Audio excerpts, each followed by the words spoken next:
David Zachary Koenig was an up-and-coming amateur MMA fighter in the Branson, Missouri area. After a tough love family fight, David left his mother's house to live out of a motel. On February 8th, 2020, David disappeared, leaving behind only a bag of bullets in his motel room. Recently, David's skeletal remains were found in a forest near Branson. Why and how David Koenig died remains a mystery.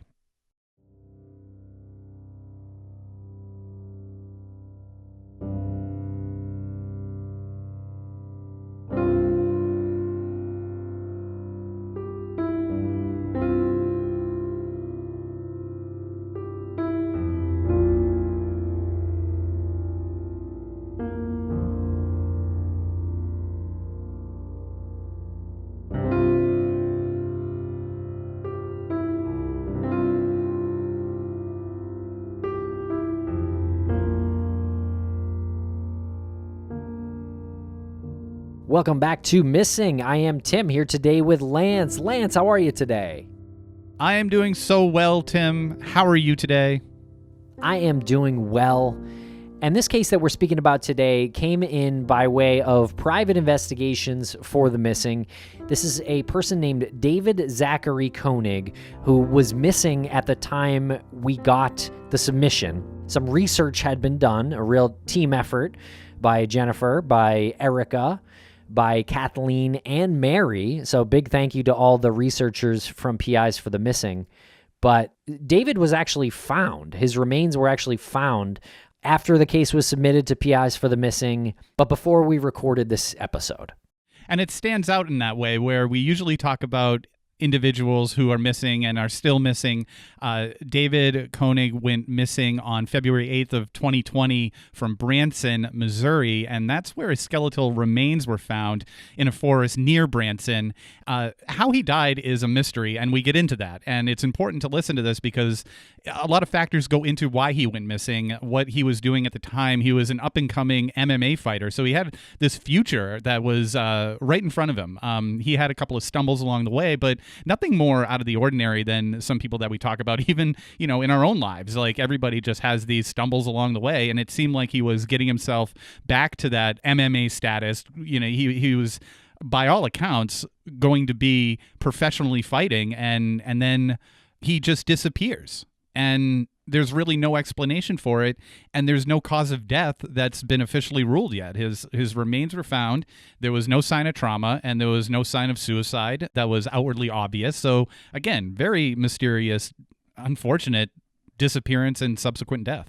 And the Branson Police Department is not investigating this death as if there is foul play, so it's not suspected. But if you do have any information, please call the Branson Police Department at 417-334-3300. And we also mentioned that the family is still searching for answers on how and why David died. So visit the Facebook page, Mystery of the Missing Fighter. And if you have any information, you can communicate with the family there, and you can get any public updates on David's case.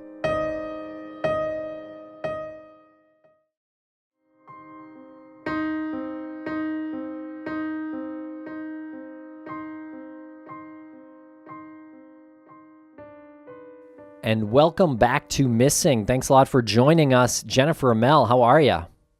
Thanks for having me. I'm doing very well. And today we are talking about the disappearance and the recovery of the individual David Zachary Koenig. This is something that's new to us. This came to us by way of, again, private investigations for the missing. Jen, you work with all of the researchers over there. What's the thought process on this? Because we had a conversation off air whether or not we should talk about this, because he was missing for a period of time. He's got a pretty incredible backstory. His disappearance was very mysterious, but he's been found. And why did we come to the decision to talk about it on the air today? Well, I think that this case, David's case, was submitted to PIs for the missing before his remains were found. So we started completing the research on this before the news broke. I think last month on the 30th was when the news actually broke that his remains were found.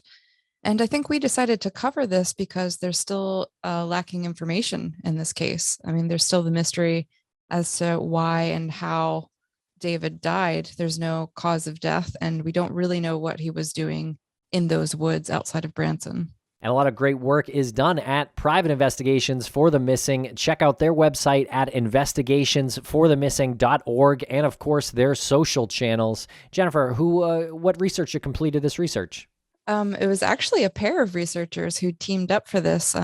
We've probably heard their names before, but Kathleen Studer and Mary Sorecki kind of tackled this case because there's so much information out there, a lot of conspiracy theory and stuff. So they had a lot of articles and, forums to wade through to get through to the facts. Again, I'm always honored to work with these two women. They're very talented. And I just want to bring up something real quick. Even though his body has been found and we are exploring the mystery of his disappearance, it speaks to a bigger picture of mental health, of drug addiction, of conspiracies, what you just said. There are a lot of conspiracies floating around. But when you look at situations like this, I think a lot of the details point in the direction of some sort of mental breakdown, some sort of emotional breakdown, factor in drug addiction. So I just think it speaks to something that's not as glamorous or as salacious as conspiracies.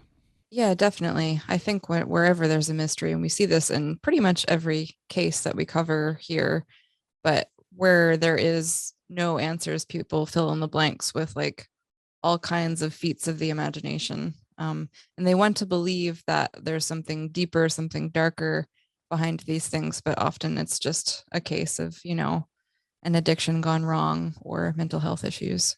But it's still important to talk about, and the Koenig family is still seeking answers about why David went missing in the first place. And David Zachary Koenig went missing on February 8th, 2020 from Branson, Taney County, Missouri. And of course, as we noted, he was recovered. David was a white man with brown eyes, brown hair, and was 25 years old, was born November 4th, 1994. He was 6'6" and 240 pounds, a pretty big, muscular guy.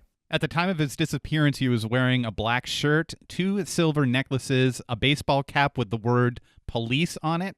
He was also carrying a black backpack. And some of the distinguishing characteristics for David, he had numerous tattoos, including a skull with wings and the word Omerta on his chest. He had a scorpion on his upper right arm at the shoulder.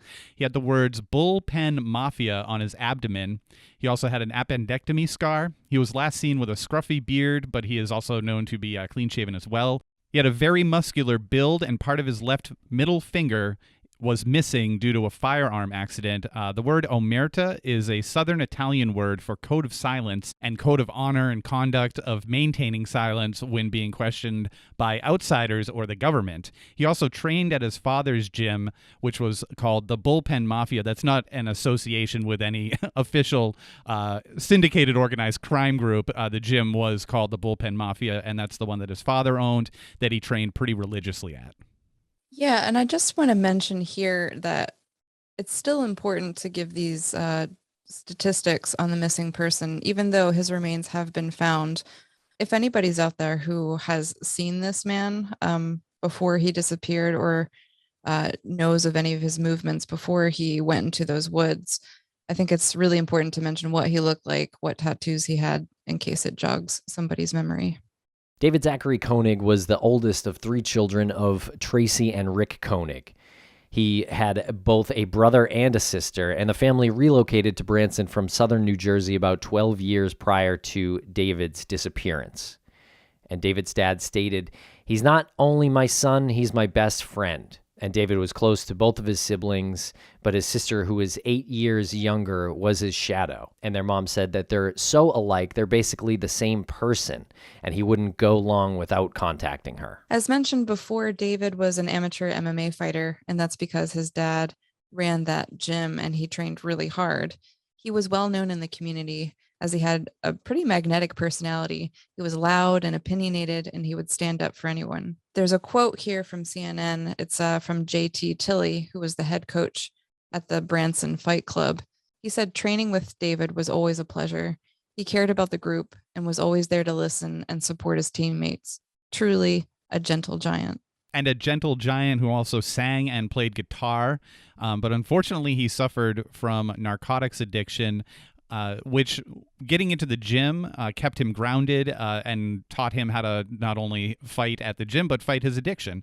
And as we all know, addictions are demons that keep coming back. So he was constantly haunted by this. But really, like, hats off to him and hats off to his dad for keeping him in the gym and training, because that is a huge distraction from it, from having any sort of desire to inflict that type of harm on yourself. If you're focused on your MMA training, that's a incredible way to supplement that, to fill that void.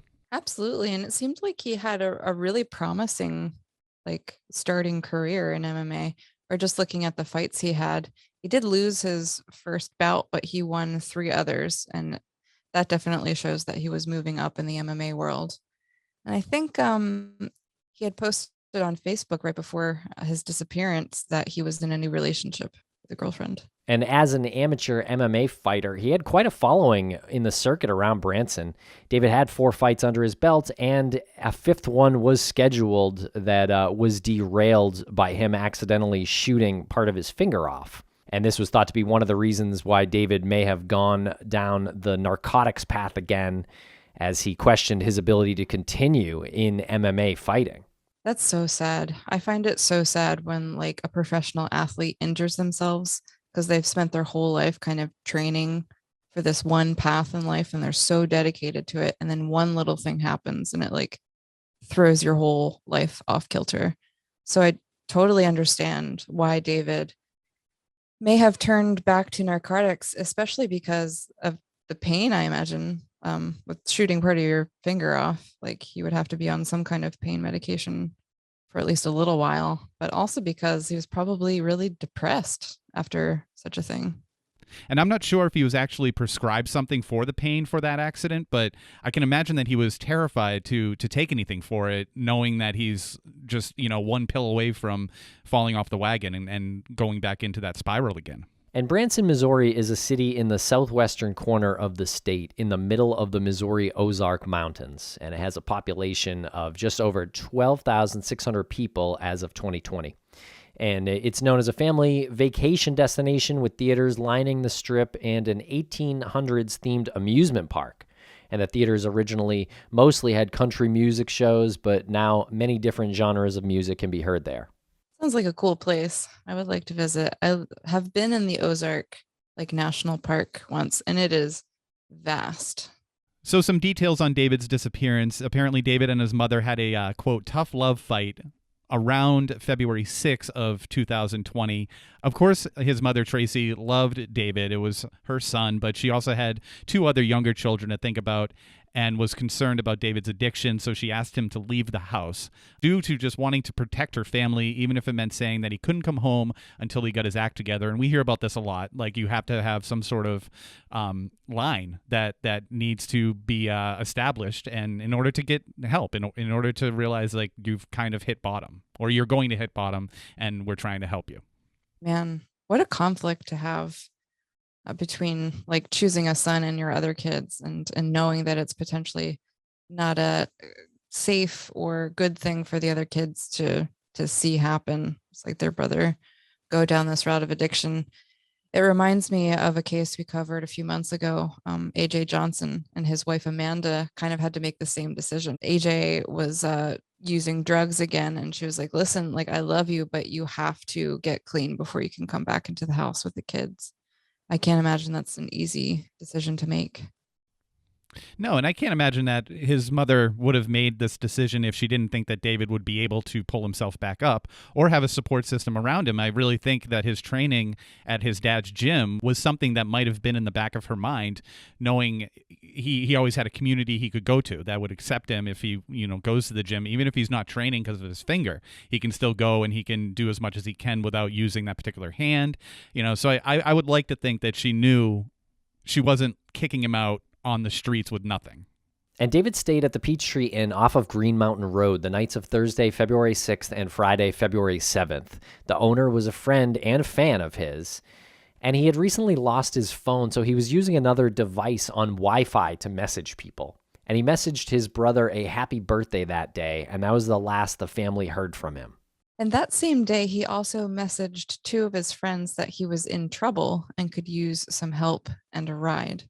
One friend wasn't able to help as he was watching his 3-year-old while his fiance was at work with their only vehicle. And the other friend was out of town on business and didn't see his message for a while. When he got back to him, David didn't respond. So this is strange. We don't really have any elaboration on what the kind of trouble was. I guess David didn't have a car at this time. Do we know?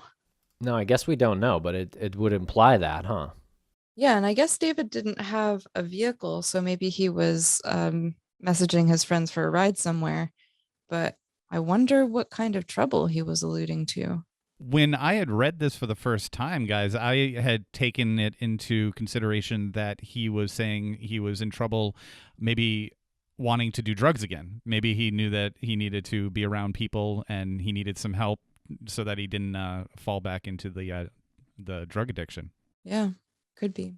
Yeah, well, I guess David also mentioned that he needed to keep, quote, hands-free, which I guess is open to interpretation. I don't know if he means like to keep his nose clean or something like that, or if he's like needs like a Bluetooth headphone to keep his hands free to drive or something, but apparently he didn't have a car. Yeah, I don't know what free hands means. But Tracy wonders why David didn't contact his dad at that point because they were so close and he had always messaged his dad.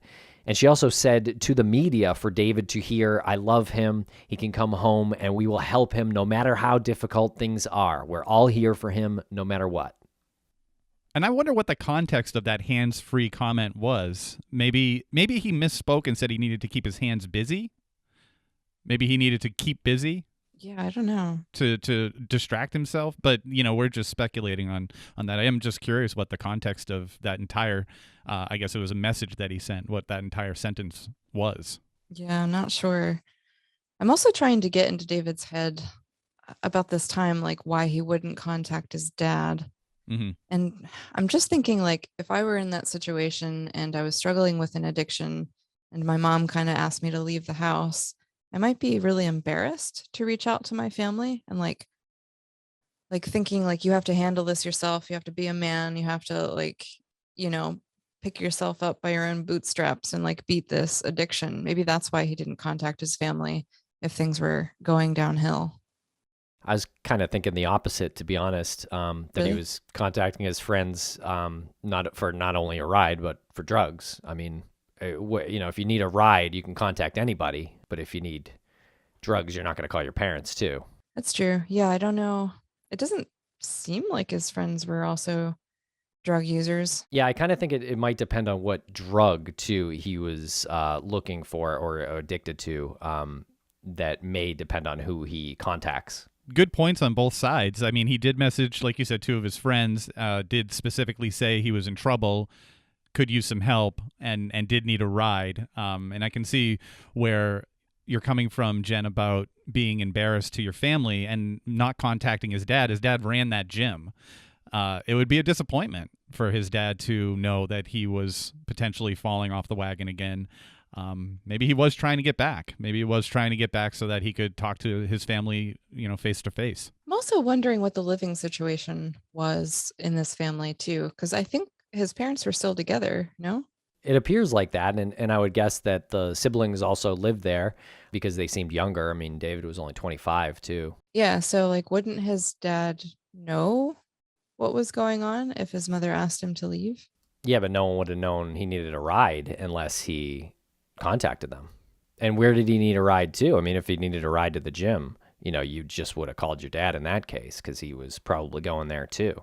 And we'll be right back after a quick word from our sponsors. Thanks to our sponsors, and now we're back to the program. And then on the next day, Sunday, February 9th, it was reported that he stopped by a high school friend's house in Merriam Woods, an area to the northeast of Branson. And again, David didn't have a car, but arrived with two other people to the house and left with those same people. No one knows what kind of car David was in with those folks. So it seemed like he did get that ride, right? Found somebody to get a ride with. So we don't have names of those people whose car it was or who was with him, but potentially the police do. And there was a possible sighting of him in Forsyth, Missouri on Tuesday, February 11th. And then in late February or early March, a female friend of David's stated that she saw him at a gas station in Springfield, Missouri, which was a city that he would go to often. She stated that he wasn't looking good, and she even offered him a place to shower and clean up, but he declined, which is incredible to note. Like, how bad does someone have to look for you to offer to take them in to shower and clean up? Yeah, it's really sad. Yeah, good point there. And David didn't usually have any money, but a few tips that came in mentioned sightings of him having quite a bit of cash with him. So I don't know how credible that is, but because David had previously dropped out of sight for a couple days to a couple of weeks, his family didn't officially report him missing until March 6th, 2020. Yeah, that's quite a bit of time to pass without any kind of law enforcement involvement. You don't really know what he was doing in those weeks, and you didn't have any kind of search of that motel room until, that week in March. I wonder if David paid the rates for the hotel through March. I'm guessing probably not. So it is odd that the only thing he left behind in the hotel was a bag of bullets. So I guess he kind of checked out, but left a bag of bullets, which is peculiar. Yeah, I mean, that speaks to him owning a firearm of some sort, but we don't really have any report of him owning a firearm. If he used it for personal protection or if he had just purchased it, we don't know. Now, there were numerous sightings for David by both the police and the community on foot covering the area around the Peachtree Inn. In August of 2020, the Koenig family organized 4 search parties to try to locate David around Branson. And in the summer of 2021, they even put up some billboards along the highway. I believe it was Highway 65, alerting motorists to David's case. And if you look at the billboards, I mean, he's there apparently after a match and wearing no shirt. You can see his tattoos. He's flexing. It's obvious to me that this person had a magnetic quality to him. Yeah, if you look at pictures of the billboard, he looks like a superhero. He's like flexing with his arms up. He's really muscular. He's tatted up and stuff. It really does beg the questions, like, if somebody harmed him, how? He was a giant. Yeah. Yeah, it also kind of makes me wonder how bad he was looking again, to a point a few minutes ago, like to be offered a shower. Like, she said he didn't look good. Like, the guy looks good. He's a handsome guy. For him to not look good, how bad did he look, Yeah. And in September of 2021, the family brought in a nationally known private investigator named David Marshburn to look into the case. And a Branson area director/producer also started working with the Koenig family to produce a documentary film about David's disappearance.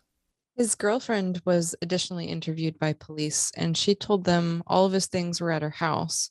But one day when she was at work, she came home to them being all gone and assumed that David had stopped by to get them. Nothing of hers was missing, but it's rumored that they had gotten into a fight a couple days before February 8th of 2020.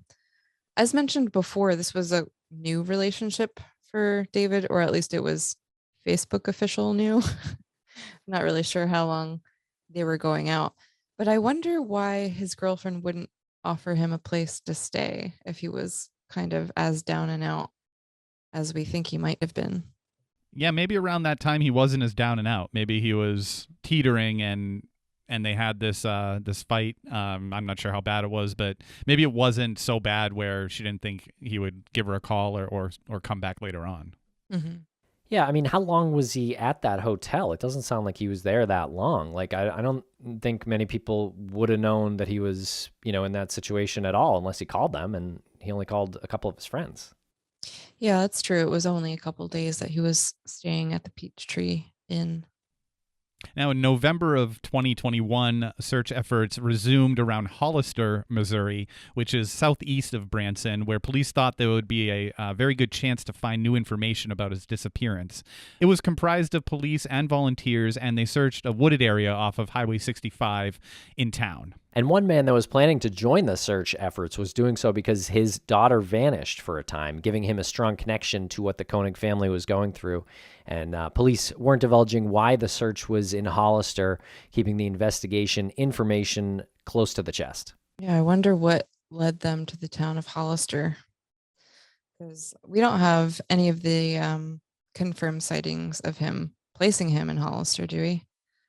Not that I know of, but it's probably information from the people that he was with, is my assumption.